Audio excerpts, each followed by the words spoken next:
تمہارے لیے ایک وقت خاص تک زمین میں ٹھکانا اور زندگی کا سامان کر دیا گیا ہے۔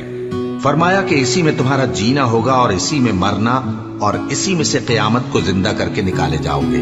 اے بنی آدم، ہم نے تم پر پوشاک اتاری کہ تمہاری شرم گاہوں کو چھپائے اور تمہارے بدن کو زینت دے، اور جو پرہیزگاری کا لباس ہے وہ سب سے اچھا ہے۔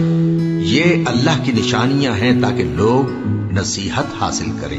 اے بنی آدم، دیکھنا کہیں شیطان تمہیں بہکا نہ دے، جس طرح تمہارے ماں باپ کو بہکا کر بہشت سے نکلوا دیا اور ان سے ان کے کپڑے اتروا دیے تاکہ ان کے ستر ان کو کھول کر دکھا دے۔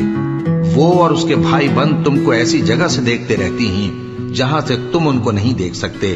ہم نے شیطانوں کو انہی لوگوں کا رفیق بنایا ہے جو ایمان نہیں رکھتے، اور یہ لوگ جب کوئی بے حیائی کا کام کرتے ہیں تو کہتے ہیں کہ ہم نے اپنے بزرگوں کو اسی طرح کرتے دیکھا ہے۔